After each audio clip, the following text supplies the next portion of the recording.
Asalaamu calaykum.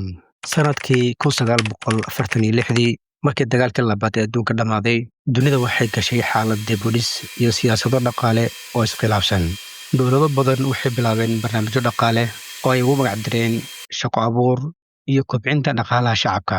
Balse qoraga buuggan wuxuu arkay in siyaasadahan intooda badan ay ahaayeen kuwa muujiya faa'iido degdeg ah, balse qariya khasaaro waqti dheer ah. Qoragu wuxuu buuggan u qoray si uu dadka u baro fikirka saxda ah ee dhaqaalaha. Wuxuuna dhahay, markaan qiimeynayno ficil kasta oo dhaqaalaha quseeya, waa in aan fiirin oo keliya natiijada degdega ah ee muuqata, balse aan sidoo kale fiirino saamaynta guud ee uu mustaqbalka ku yeelan karo bulshada. Qoraga fikirkiisa wuxuu ahaa inuu meesha ka saaro fikrad qaldan oo ay dad badan waqtigaas aaminsanayeen. Fikraddaas ugu yeeray ama ugu magac diray khaladka dhaqaale ee qarsoon. Dadka qaar xilligaas waxay aaminsanayeen in burburka ama khasaaraha dadka hantida leh ay shaqo abuur u noqon karto dadkaan waxba haysan. Tusaale ahaan, haddii daaqad laga jebiyo qof hanti leh, waxaa la moodi jiray inay faa'iido u tahay farsamayaqaan kasta oo yaqaan sida loo hagaajiyo daaqadaha, maadaama uu shaqo helayo lacagna kasbanayo. Laakiin xaqiiqda waxay tahay in dhaqaalaha uusan kor u kici doonin marka la burburiyo waxa hore u jiray, balse dhaqaalahu kor u kaco marka la abuuro wax cusub oo dheeraada. Micnaha, halkii daaqad laga jebin lahaa kadibna samaynteeda lacag lagu bixin lahaa, in daaqadaas aan la jebin, lacagtaasna loo isticmaalo samaynta wax kaloo cusub. Middaasi ayaa horumarka dhabta ah ee dhaqaalaha. Buuggan waa mid ka mid ah buugaagta ugu caansan ee dhaqaalo samaynta si fudud loogu fahmo, waxaana qoray Henry Hazlitt oo ahaa qoraa, suxufi iyo falanqeeya dhaqaale oo Maraykan ah. Qoragu wuxuu dhashay sanadkii 1894, wuxuuna caan ku noqday qorista maqaalo iyo buugaag dadka u fududeeya fahamka dhaqaalaha.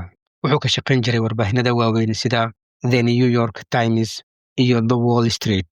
Ujeeddada qoraga buuggan uu u qoray ayaa ah in qof walba uu fahmo sida dhaqaale ahaan loo fikro loona koro. Buuggan wuxuu noqday mid saameyn weyn ku yeesha dad badan tan iyo markii la daabacay. Inkastoo daabacadiisa ugu horreysay maanta ka soo wareegatay 79 sano, haddana weli waxaa lagu tiriyaa buugaagta ka hadla dhaqaalaha kuwooda loogu akhriska badan yahay. Sababta ugu weyn ee taasi keentay ayaa ah in buuggan uu si toos ah u taabanayo nolosha maalinlaha ah ee dadkoo dhan, isagoo si fudud u sharxay fikradaha dhaqaalaha ee qof walba noloshiisa ku saabsan. Qoragu wuxuu buuggan qoray sanadkii 1946, markaasoo dunida ka soo kabanaysay dagaalkii labaad ee adduunka. Wuxuu arkay in dad badan oo ay ku jiraan siyaasiyiin iyo suxufiyiin ay si qaldan u fahmeen samaynta dhaqaalaha, gaar ahaan marka laga hadlayo faa'iido samaynta. Siyaasiyiintaas waxay samaysteen istiraatiijiyad ama xeelad ay ugu magac dareen xeeladda faa'iidada. Laakiin xeeladdaas sida uu arkay qoraga buuggan waxay lahayd khasaaro qarsoon oo waqti dheer ah. Qoragu wuxuu buuggan cinwaan ugu dhigay Economics in One Lesson. Micnaha qoraga dhaqaalahoo dhan wuxuu ugu hadlay hal cashar. Casharka keliya ee dhaqaalaha ugu hadlay ayaa ah in la eego samaynta ficil kasta oo dhaqaale keliya ma ahan waxa muuqda maanta, balse sidoo kale waxa dhici kara mustaqbalka. Tusaale, marka dowladda dhisto mashruuc weyn, tusaale ahaan waddo cusub oo isku xirta magaalooyin ama garoon diyaaradeed oo cusub, dadka waxay arkaan shaqo abuur, dhaqdhaqaaq ganacsi iyo lacag suuqa ku wareegaysa. Qandaraaslayaal iyo shaqaale ayaa la shaqaaleysiiyaa. Ganacsato yaryar ayaa faa'iido hela. Waxaana muuqata in dhaqaalaha waddanka uu kobcayo. Laakiin waxa aan la arkin ayaa ah halka lacagtaas laga keenay. Sida iska cad, mashaariicdaas waxaa lagu maalgeliyey canshuurtii dadka laga qaaday ama deyn dowlad ay dib dambe u bixin doonto. Taasi waxay ka dhigan tahay in lacagta badan ee mashruuca lagu bixiyey laga yaabo in lagu waayo fursado kale oo lagu samayn karo mashaariic muhiim ah, sida in lagu hagaajiyo adeegyada caafimaadka, waxbarashada ama adeegyo kale oo muhiim ah.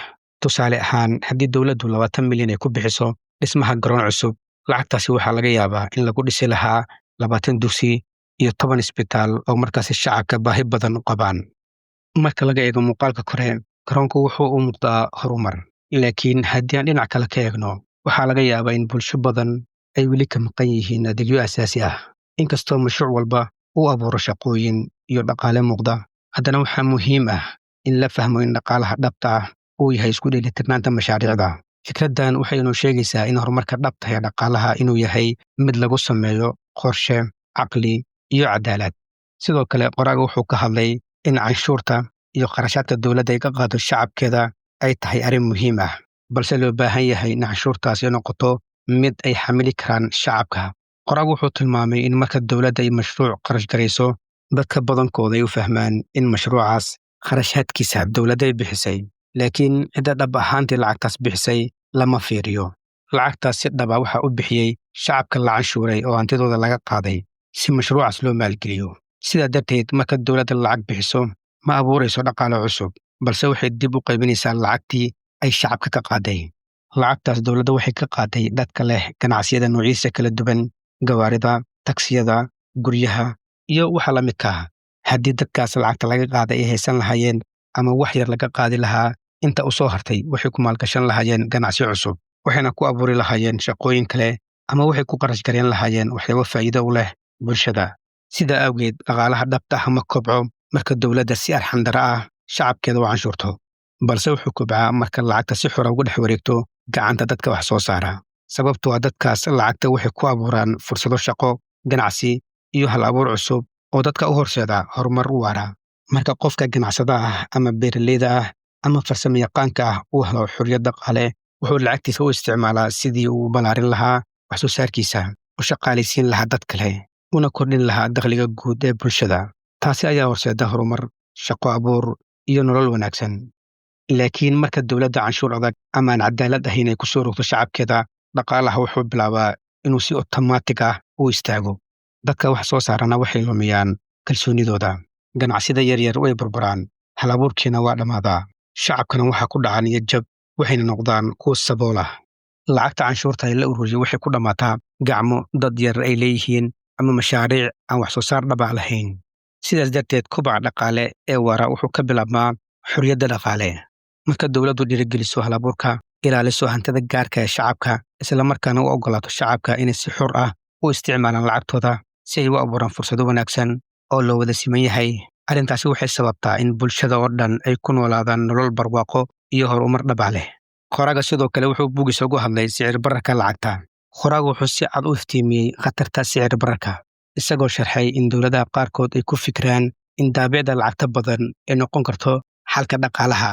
Laakiin ficilkaas wuxuu dhab ahaantii sababaa in qiimaha guud ee nolosha uu kor u kaco, sababtoo ah mar walbo tirada lacagta ay badato waa mar walbo lacagtaas qiimaheeda ay beesho ama hoos ugu dhaco. Sicir bararka wuxuu culays ku weyn saaraa dadka saboolka ah, sababtoo ah waxay si toos ah u dareemaan kororka qiimaha cuntada, kirada guryaha, daawada, shidaalka iyo adeegyada kale ee ay nolol maalmeedkooda ugu baahan yihiin. Sidaa darteed, qoraagu wuxuu ku boorinayaa in la fahmo in sicir bararka aanu wanaagsanayn dhaqaalaha shacabka, balse uu yahay dhibaato si toos ah u taabanaysa nolosha dadka, gaar ahaan kuwa ku tiirsan dakhliga yar. Qoraagu sidoo kale wuxuu si qoto dheer uga hadlay maalgashiga iyo keydinta, isagoo caddeeyey in keydinta aysan marnaba ahayn wax xun siday dad badan u fahmeen. Dadka qaar waxay aaminsan yihiin in lacagta la keydiyo ay tahay lacag suuqa laga saaray oo dhaqaalaha dib u dhigi karta, balse qoraaga arrintaas wuu ka soo horjeedaa. Qoraagu wuxuu dhahay, markaad lacagtaada kaydsato si aad mustaqbalka u maalgashato, waxaad samaynaysaa tallaabo ka tarjumaysa qorshe iyo fikir dheer oo ku wajahan horumarinta noloshaada mustaqbalka. Keydinta ma ahan oo keliya in lacag meel lagu xabiso, balse waa diyaargarow aad naftaada u samaynayso si aad ugu faa'iidaysato fursadaha wanaagsan ee mustaqbalka. Lacagta aad maanta kaydsato waxay beri kuu noqon kartaa maalgelin kuu furta ganacsi, waxbarasho, guri ama fursado kale oo dhaqaale. Sidaas darteed, keydintu waa tallaabada ugu horreysa ee lagu gaaro xorriyad dhaqaale, halka maalgashiguna yahay miraha ka soo baxa keydinta. Keydintu ma ahan hakad dhaqaale, ee waa dhaqdhaqaaq muhiim ah oo kobciya wax soo saarka, kordhiya fursadaha shaqo, isla markaasna ka caawiya bulshada inay horumar dhaqaale gaarto. Qoraagu wuxuu muujiyey in qofka keyd ka sameeya uu dhab ahaantii qayb ka yahay dadka dhaqaalaha dhaqaajiya, maadaama keydkiisa uu bedelo maalgelin abuuri karta fursado iyo faa'iido guud. Qoraaga buuggan wuxuu buuggiisa ku soo gebgabeeyey isagoo adkeynaya in fahamka dhabta ee dhaqaalaha ugu xirnaado danta guud ee bulshada, ee aan lagu ekayn dan gaar ah ama dan dad gaar ay leeyihiin.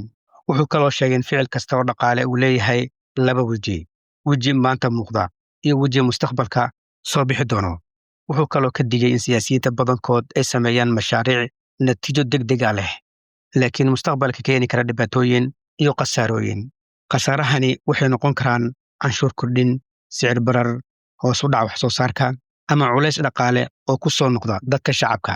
Sidaas darteed, qoraagu wuxuu ku boorinayaa akhristo walba inuu barto sida uu isaga ilaalin lahaa dhibaatooyinkaas. Haddii aan sidaas sameyno, waxaan awood u yeelan doonaa inaan qaadano go'aano dhaqaale oo wanaagsan, go'aankaasoo ka tarjumaya danta dhabta ah ee bulshada iyo mustaqbalkooda. Insha Allahu tacaala, buuggeena maanta halkan ayuu nagu eg yahay. Intay buu kale. Asalaamu calaykum waraxmatullaahi wabarakaatuh.